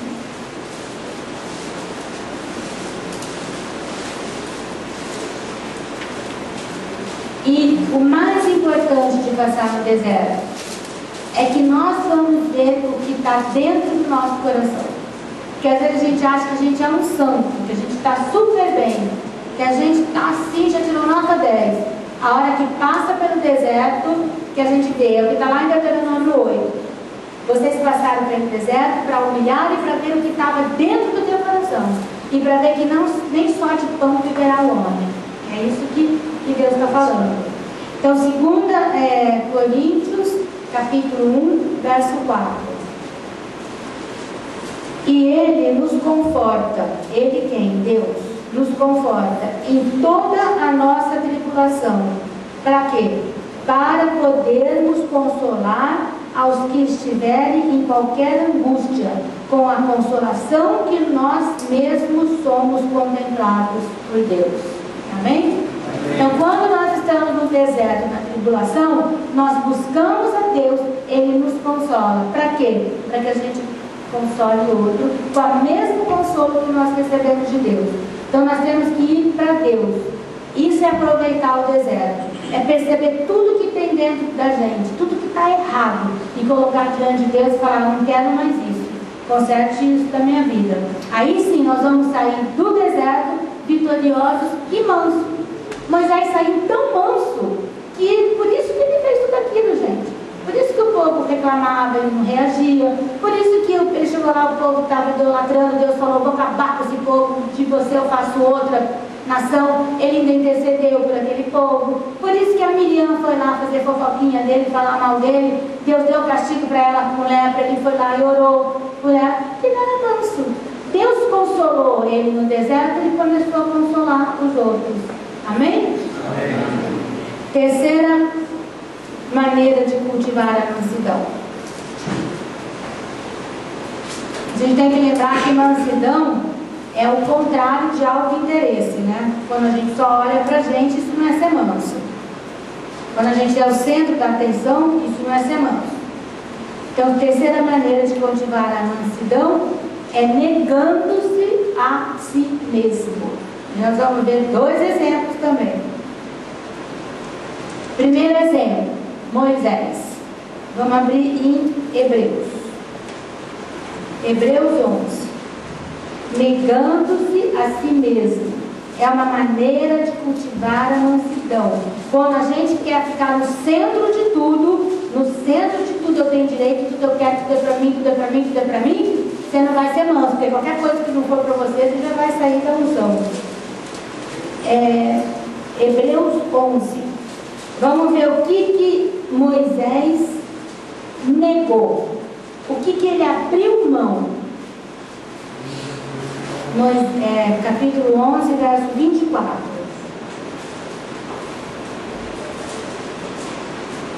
Pela fé, Moisés, quando já homem feito, recusou ser chamado de filho da filha de Faraó, preferindo ser maltratado junto com o povo de Deus a usufruir prazeres transitórios do pecado.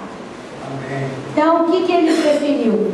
Deixar de ser chamado filho da filha de Faraó, ou seja, uma posição altíssima, a pessoa mais importante do mundo conhecido. Ele era rico, ele era poderoso, todas as portas se abriam para ele, mas ele entendeu que isso era prazeres transitórios, e ele olhou um prazer eterno que era Deus, e por isso ele abriu mão. O mundo, o Egito representa o mundo, Faraó representa o chefe desse mundo, o cabeça desse mundo, ou seja, Satanás, né? Então ele preferiu, não quis se contentar com prazeres transitórios desse mundo, ele deixou de ser parente de Faraó, vamos dizer assim, para ser filho de Deus. E nós precisamos, quem está na vida cristã, nós precisamos fazer uma escolha. Não existe na vida cristã a nossa vontade e a vontade de Deus. Ou é uma ou é outra. Ou a gente vai ser filho de Faraó, neto de Faraó, que é parentesco com Satanás, ou a gente vai ser de Deus. Para isso a gente precisa contemplar a verdadeira riqueza, o verdadeiro prazer. Como, gente? No nosso dia a dia, no nosso exercício da nossa intimidade com Deus. Muitas coisas do mundo dão muito prazer. Por uma hora, por um mês, por um ano, e depois é só tormento. Uma pessoa que usa droga, dizem que a droga dá um prazer maravilhoso, indescritível, mas depois a pessoa dá a vida por aquilo. Esses monstros aí que a gente vê morrendo, tudo, você vai ver, tudo é droga. Então, deu prazer? Deu, mas leva à morte. Um adultério dá prazer? Dá. Mas a Bíblia diz literalmente que a alma fica enlaçada em demônios. E se não entra Jesus para cortar esse laço, a pessoa fica enlaçada a demônios o resto da vida. Quantas coisas que a gente faz por um momento que dá um prazer muito grande e que você leva a consequência daquilo pro resto da sua vida. Então, a gente olha muito assim, ó, muito assim. Eu estava estudando isso aqui e eu lembrei de um exemplo que o Daniel Mastral, quando veio aqui uma vez, ele falou, não sei quem estava aqui se lembra, e daí Deus me falou mais alguma coisa ainda. Vocês imaginem vocês entrarem num lugar que tem assim uma mesa maravilhosa montada, um banquete, e ali tem aquelas comidas maravilhosas, tem os doces, aqueles que você mais gosta, tá tudo ali, perfeito, tudo maravilhoso, a bebida, tá tudo ali. E Deus chega e fala para você, não coma, come isso aqui. Esse final aqui foi Deus que falou para mim. Come isso aqui, um pãozinho, um manazinho ali. Aí na hora que você vai falar, mas meu Deus do céu, um banquete desse, tudo de melhor, maravilhoso, Deus não quer que eu coma isso e vou comer aquilo, mas o que é isso? Aí Deus pode falar, isso aqui ó, é um prazer transitório, aquilo ali é um prazer eterno. Não, eu quero isso, muito melhor. Me responda, não precisa responder, responde para vocês, é melhor ou não é? Mas se Deus está falando que não é para comer, é porque não é para comer. E o que o Daniel falou? Ele veio aqui. Se você soubesse que toda aquela comida estivesse envenenada, você não comeria. Você ia comer o outro, lógico, não é? Mas a gente não acredita que os prazeres transitórios têm veneno e levam à morte. A palavra diz, o salário do pecado é a morte.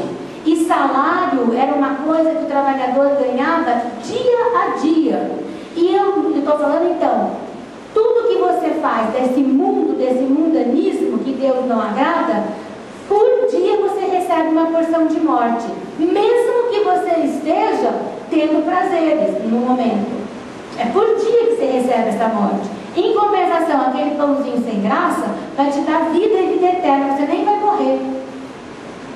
Então, gente, a gente quando pensar em negar a nós mesmos, em deixar as coisas do mundo para seguir as de Deus, nós temos que ter essa analogia. As coisas do mundo que Deus fala que não é para fazer, elas são mais agradáveis, porque elas agradam a carne, elas agradam a alma, mas levam à morte. Isso não quer dizer que ninguém vai poder comer, não é isso? Não vai poder ter nenhum prazer. Lógico que vai ter, dentro do padrão de Deus. Estou fazendo aqui uma analogia da história. Estão entendendo? Quando a gente nega a nossa vontade, a vontade da nossa alma, a vontade do nosso corpo, a gente vai cultivando a mansidão. E são coisas que nos levam para a vida eterna. Moisés abriu mão de ser chamado filho da filha de Faraó, está aqui escrito, preferindo ser maltratado com o povo de Deus, a usufruir prazeres transitórios do pecado. Se ele tivesse preferido ser filho da filha de Faraó, ele ia ficar mais alguns anos com vida, sendo filho da filha de Faraó. Parece que Moisés viveu mais ou menos 120 anos e já teria morrido, né? Porque lá já morreu mesmo. E agora estaria onde? No inferno. E onde que Moisés está? No céu eternamente.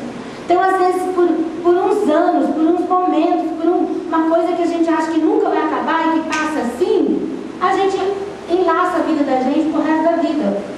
Então, negar a nós mesmos é uma bênção, gente. Nós vamos nos tornar mansos. E quem também negou a si mesmo, vamos ler lá, é o último, Filipenses 2. Quem que se negou a si mesmo? Jesus. Muito bem. Então vamos lá, Filipenses 2.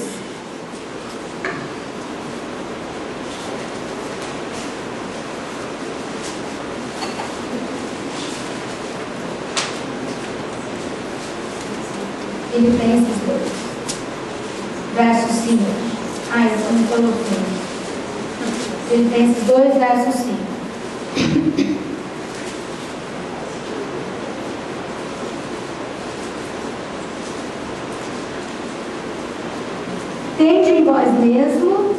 Tende em vós o mesmo sentimento que houve também em Cristo Jesus. Pois ele, subsistindo em forma de Deus, não julgou como usurpação o ser igual a Deus. Antes, a si mesmo se esvaziou, assumindo a forma de servo, tornando-se em semelhança de homens e reconhecido em figura humana. A si mesmo se humilhou, tornando-se obediente até a morte e morte de cruz.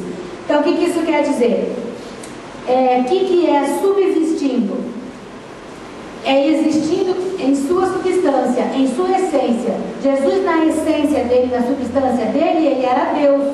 Ele sendo Deus, ele nunca poderia deixar de ser Deus. Se ele deixasse de ser Deus, ele não seria Deus. Só que, como eu falei no último estudo, ele nunca usou o ser Deus, porque se ele usasse, ele não poderia fazer a obra da cruz. Então Jesus, a essência dele era de Deus, assim como a nossa essência é terrena e mundana, e a gente gosta das coisas do mundo, das coisas do pecado. A essência de Jesus não era. A essência dele era Deus, mas ele se esvaziou, assumindo forma de homem. Ele se colocou numa forma, né, numa coisa horrorosa, que é um corpo de morte, né? Ele se colocou ali, ele diminuiu. O que ele deixou para fazer por nós?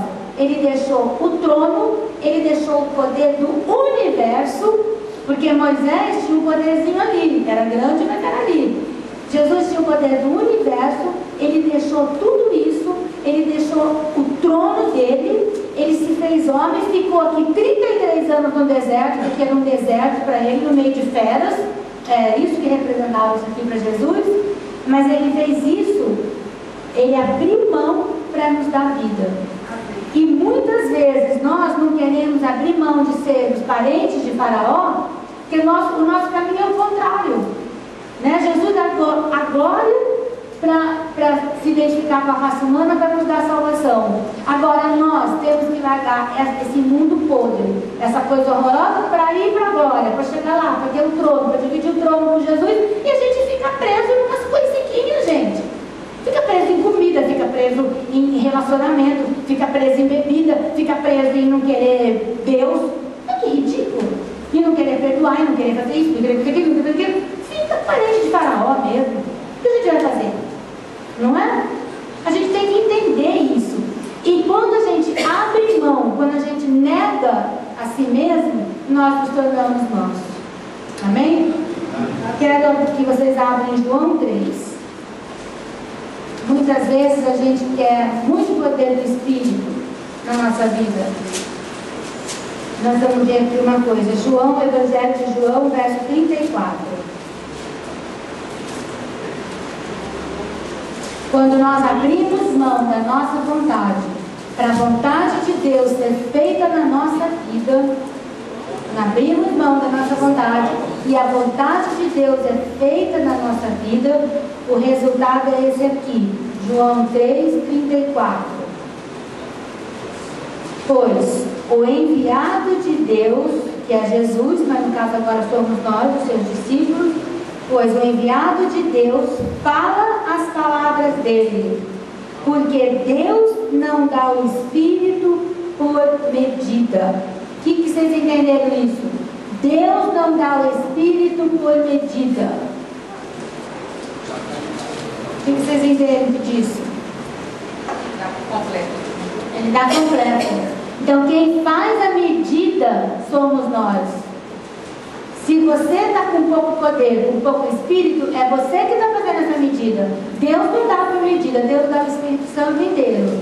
Nós é que fazemos a medida do Espírito Santo. A medida do Espírito Santo é a minha entrega para Deus. Quanto mais eu me entrego para Deus, mais a medida do Espírito é maior na minha vida. Amém?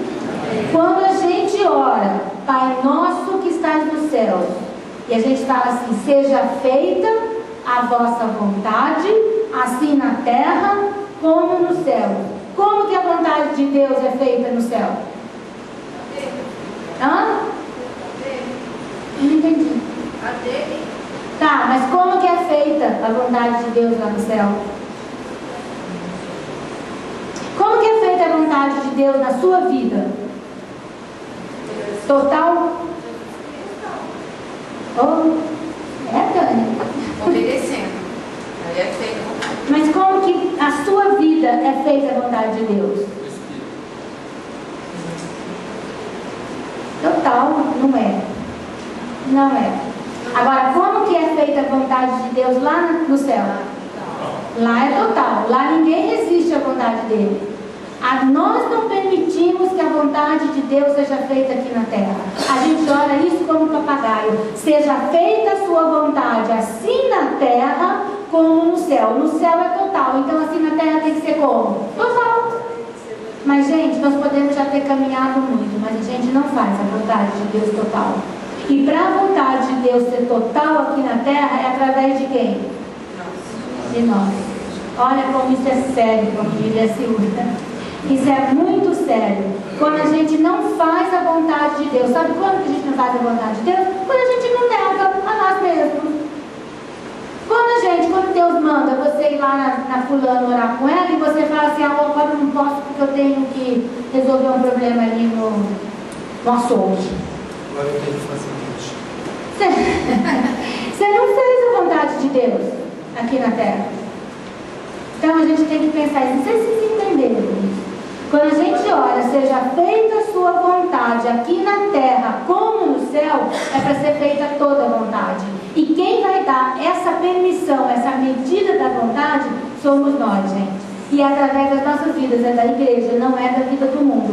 A gente ora isso como papagaio. Mas quando a gente orar isso de verdade, quando a gente falar, Senhor, eu nego a minha vida, está aqui a minha vida, seja feita a sua vontade na minha vida, o Espírito Santo me capacite, aí gente, nós vamos ser mansos, nós vamos aprender a palavra, não vamos resistir, não vamos ficar, não é bem assim, não é bem assado, Deus vai mandar a gente perdoar, a gente vai perdoar. Deus vai mandar a gente interceder, a gente vai interceder.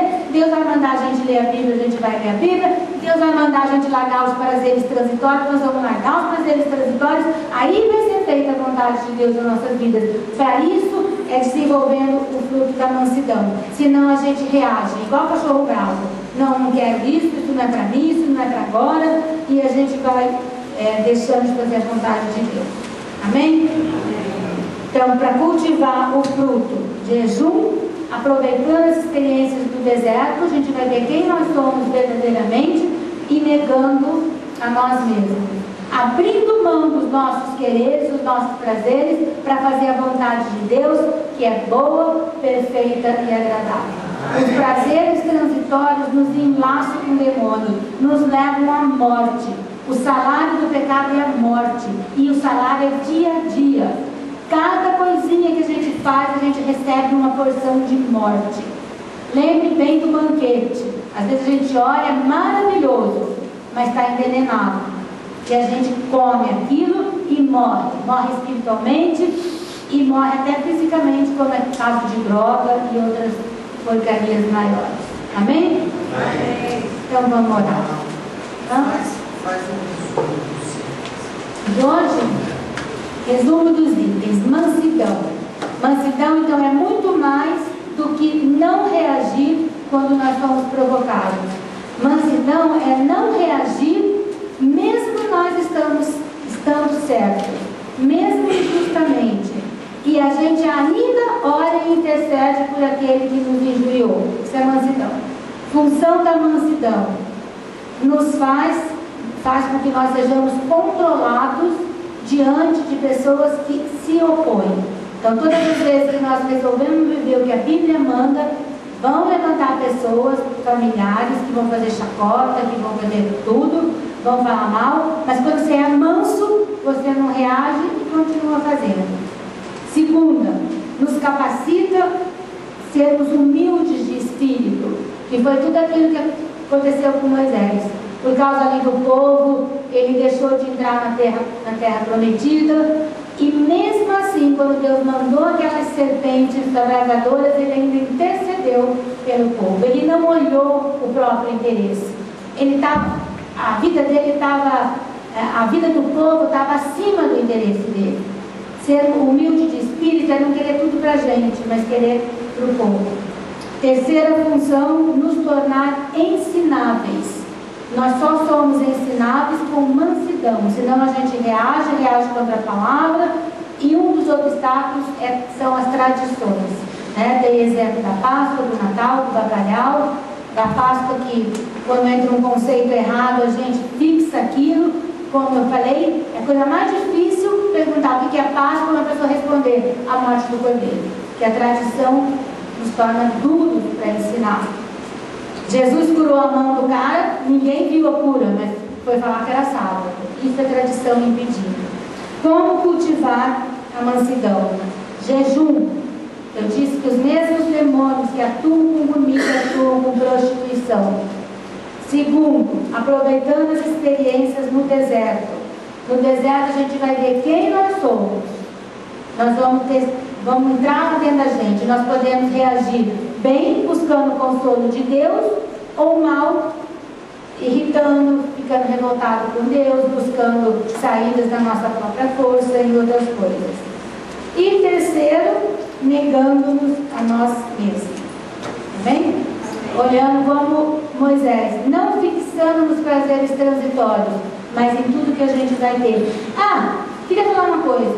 Muitas vezes a gente fala assim, mas é lá no céu que eu vou ter as coisas, eu vou deixar ter as coisas boas aqui para ter lá no céu. Não, é aqui. É aqui e no céu. Porque, gente, tem coisa melhor do que ter amor do jeito que a gente aprendeu, alegria do jeito que a gente aprendeu, paz, domínio próprio, não aprendemos domínio próprio, longanimidade, bondade, benignidade, fidelidade, mansidão. Tem vida melhor nessa terra quando a gente está com esse fruto do Espírito lá. Nada nos incomoda, nada a gente quer, a gente é feliz. Não é?